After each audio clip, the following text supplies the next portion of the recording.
Congreso Virtual del Colegio Mexicano de Ortopedia 2020.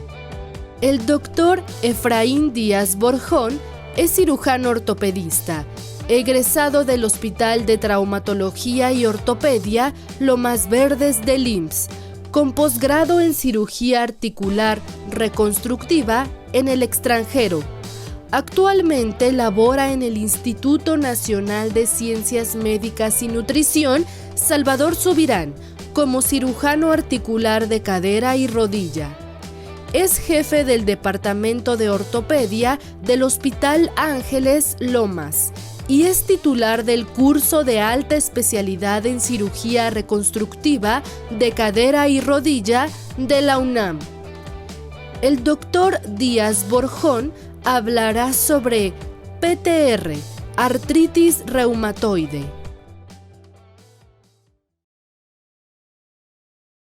Hola, soy el doctor Efraín Díaz Borjón y voy a hablarles sobre el reemplazo total de rodilla en el paciente reumatoideo.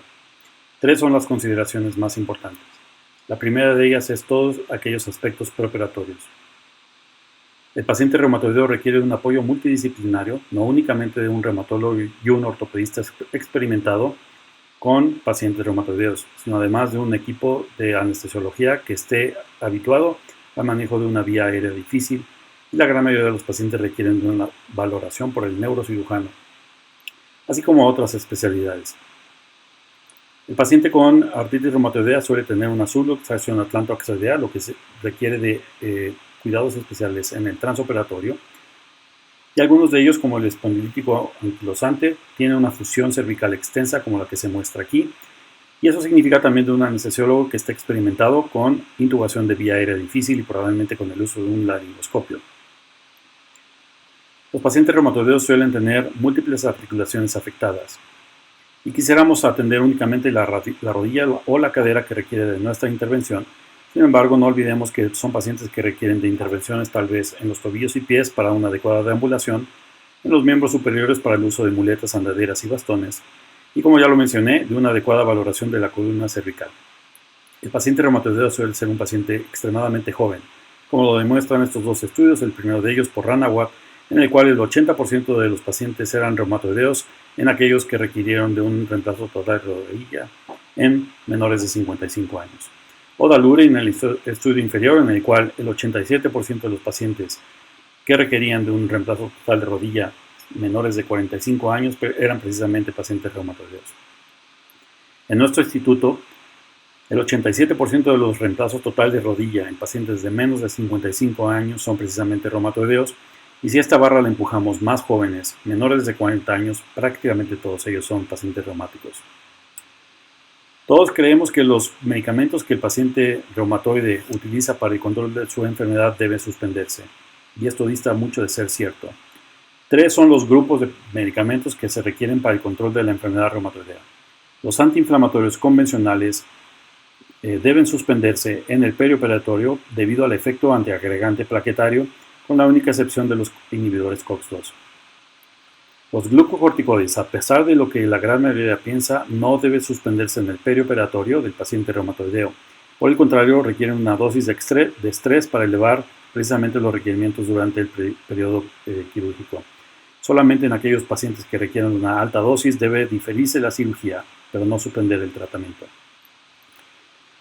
El aspecto más controversial surge con las drogas modificadoras de la enfermedad.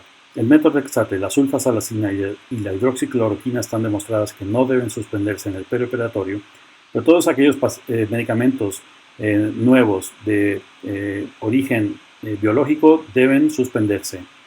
La gran mayoría de ellos típicamente 1 o 2 semanas antes de la intervención.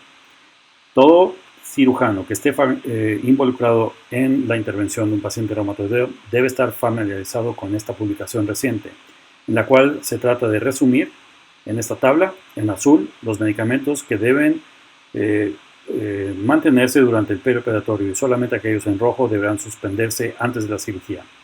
Ojo con los medicamentos biológicos porque hay 2 de ellos que requieren de una suspensión muy prolongada mucho tiempo antes de la intervención.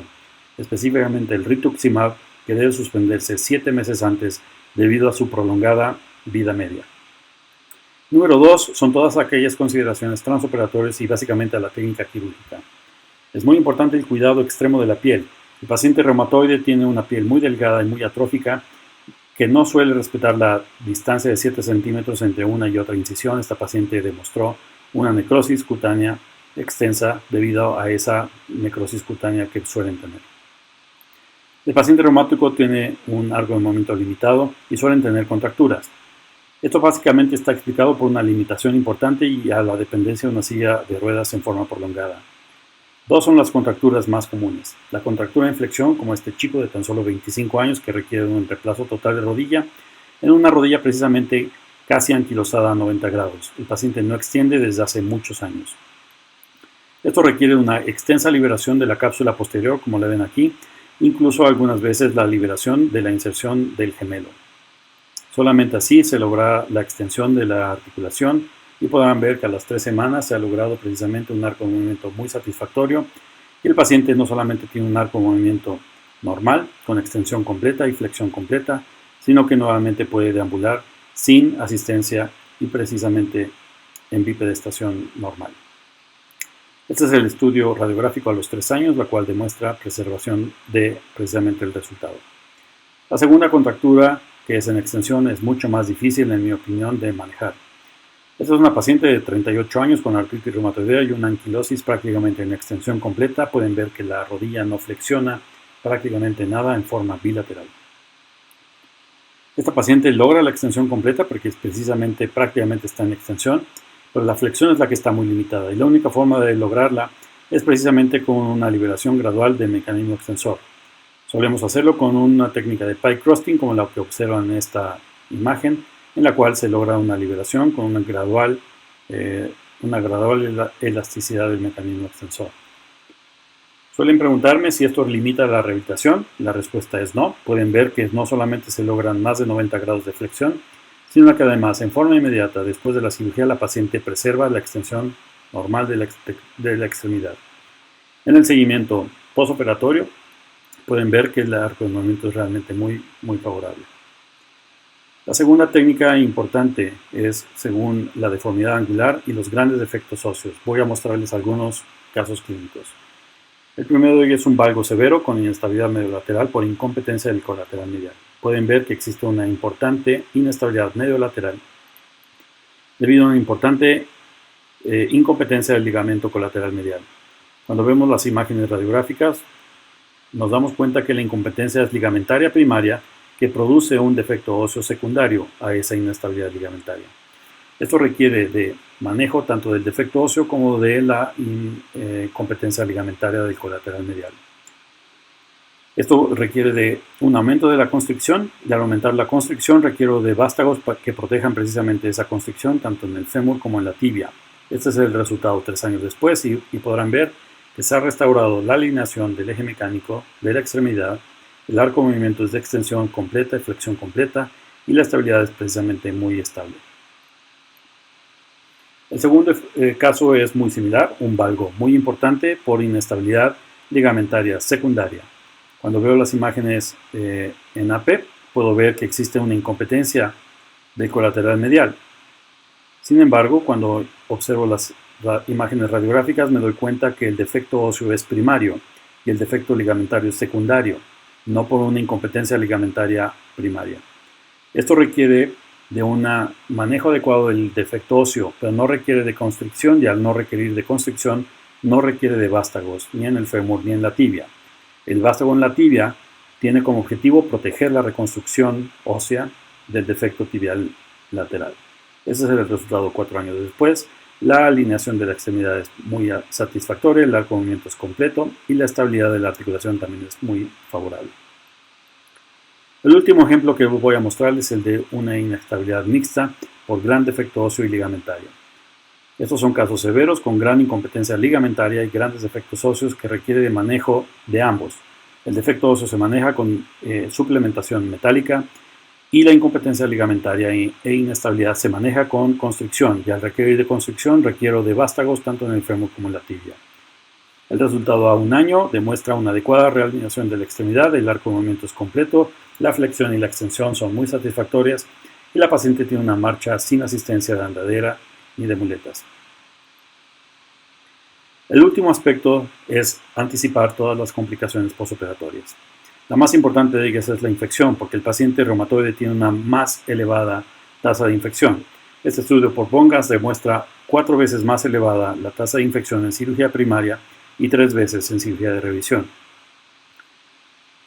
Todos piensan que el resultado y sobrevida del implante en el paciente reumatoideo será más pobre, y esto dista mucho de ser cierto. José Rodríguez en el Hospital de Cirugía Especial en Nueva York demuestra excelentes resultados seguidos durante 12 años, como también Thornhill y colaboradores, 97% de sobrevida, score promedio de 97 puntos. Gil Scudder y John Insall demuestran sobrevida fabulosa, 97% a 10 años, 90% a 15 años en el paciente reumatoideo. Y James Radd incluso se atreve a decir que el paciente reumatoideo es un paciente con bajo riesgo de falla en más de 9.000 reemplazos totales. De tal forma que a pesar de todos los inconvenientes que hemos platicado, el reemplazo total de rodilla bien planeado y ejecutado sin duda alguna significará una mejoría en la función y calidad del paciente reumático.